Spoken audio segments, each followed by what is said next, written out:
राम जय। नमस्कार, स्वागत है आप सभी का आपके अपने ही परिवार हनुमान सेवा परिवार में। आशा करते हैं कि प्रभु श्री हनुमान जी और परम पूज्य बाबा महाराज जी आप सभी पर अपनी कृपा बनाए रखें और आप सभी के जीवन को हर प्रकार के कष्टों से बचाए रखें। दोस्तों, हमारा ये मानव शरीर 5 तत्वों से मिलकर बना है और जिनमें सर्वोपरि है अग्नि। और जिन संतों के पास सिद्धियां होती है वे प्रकृति के प्यारे होते हैं और उनके पास इन 5 तत्वों पर पूर्ण नियंत्रण होता है। महाराज जी का हनुमान स्वरूप तो वैसे भी इस प्रकृति माता का लाडला रहा है। बाबा महाराज ने जो इच्छा करी भक्त के लिए प्रकृति ने वह सब उपलब्ध कराया।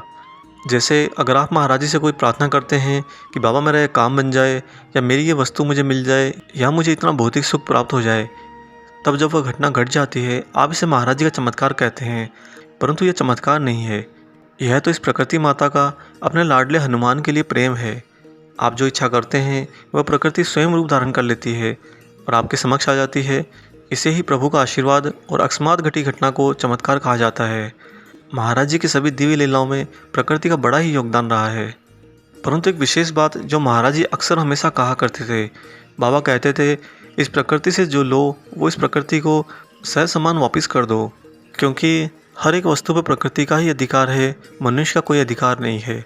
मनुष्य ने जहाँ कहीं अधिकार जमाया है वह सिर्फ उसके अहंकार का ही परिणाम होता है। अतः जीवन में आप इस प्रकृति का जितना उपयोग करें, ध्यान रहे कि वह सदुपयोग हो ना कि दुरुपयोग हो। आज आपको एक ऐसा ही प्यारा किस्सा सुनाते हैं जहाँ पर महाराज जी के शरीर त्यागने के बाद में बाबा महाराज जी के प्रकृति के तत्वों पर पूर्ण नियंत्रण की व्याख्या मिलती है। दोस्तों, इससे पहले हम आगे बढ़े आप सभी से एक छोटी सी गुजारिश है, इस वीडियो को ज़्यादा से ज़्यादा लाइक कीजिएगा और अपने सभी चिर परिचित लोगों में से शेयर भी कीजिएगा। आप लोग शेयर बहुत कम करते हैं, जितना आप ज़्यादा शेयर करेंगे उतना ही ज़्यादा लोगों तक महाराज जी का भक्ति प्रसाद पहुँचेगा। और साथ ही जो लोग इस चैनल पर नए हैं, चैनल को सब्सक्राइब जरूर कर लीजिए और बेल आइकन को ऑन कर लीजिए ताकि आने वाले समय में सभी नए वीडियो आप तक सबसे पहले पहुँचें।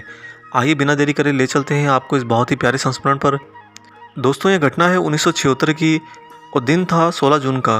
15 जून को वैसे ही कैंची धाम में भंडारा होता है, अतः महाराज जी के सभी प्रिय भक्त इन तारीखों पर कैंची धाम में ही विद्यमान रहते हैं।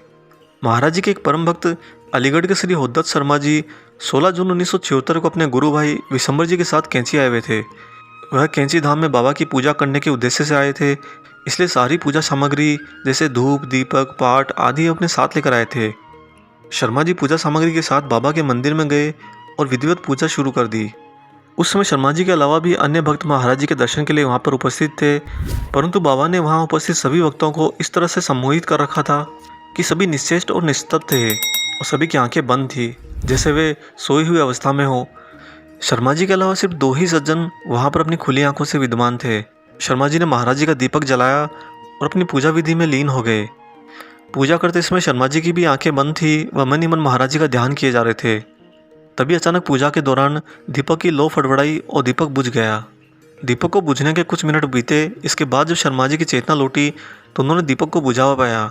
इससे उनका मन बैठ गया और उनके मन में आया कि बाबा ने संभवतः उनकी पूजा स्वीकार नहीं करी है आज। फिर भी पूजा की शेष विधि को पूर्ण करने के लिए और दीपक को पुनः प्रज्वलित करने के लिए उन्होंने हाथ में माचिस ली। शर्मा जी माचिस से तीली निकालकर रगड़ने ही जा रहे थे कि अचानक दीपक पुनः प्रज्वलित हो गया। दोस्तों, इस घटना को श्री शर्मा के पीछे बैठे 2 सज्जनों ने भी खुली आंखों से देखा था। एक तो वह हलवाई था जिसने 15 जून 1976 को बाबा की मूर्ति में प्राण प्रतिष्ठा के दिन मालपुए बनाए थे, और दूसरे थे कानपुर के श्री ईश्वरचंद तिवारी। श्री शर्मा जी ने मुड़कर उन दोनों सज्जनों की ओर भी अपनी निगाहें मिलाई, तब उन्होंने भी गर्दन हिलाकर मुख स्वीकृति दी कि हाँ, उन्होंने भी दीप को प्रज्वलित होते अपनी आंखों से देखा है। तत्पश्चात श्री शर्मा जी के मन को यह जानकर शांति मिली कि बाबा महाराज उनकी पूजा से प्रसन्न हैं, अर्थात बाबा ने उनकी पूजा स्वीकार कर ली है। दीपक का पूर्ण रूप से बुझ जाना और काफ़ी समय बाद अपने आप प्रज्वलित होना सिर्फ महाराज जी की लीला है, क्योंकि बाबा का अग्नि तत्व पे भी पूर्ण नियंत्रण है। अतः उनकी इच्छा से काफ़ी समय पहले बुझा हुआ दीपक पुनः प्रज्वलित हुआ। इस प्रकार बाबा ने अपनी ऊर्जा का आभास भी कराया कि भले ही उन्होंने अपनी शारीरिक लीला को विराम कर दिया हो, परंतु उनकी ऊर्जा और उनका अस्तित्व निरंतर है और सदैव रहेगा।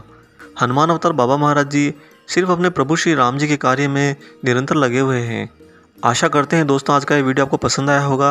वीडियो अगर अच्छा लगा है तो वीडियो को ज़्यादा से ज़्यादा लाइक कीजिए और जो लोग चैनल पर नए हैं चैनल को सब्सक्राइब जरूर कर लीजिए। मिलते हैं जल्दी एक और ऐसे ही शुभ अंक के साथ। तब तक अपना और अपने माता पिता का पूर्ण रूप से ख्याल रखिए और प्रभु श्री हनुमान जी और महाराज जी की निस्वार्थ होकर सेवा करते रहिए। जय सिया राम।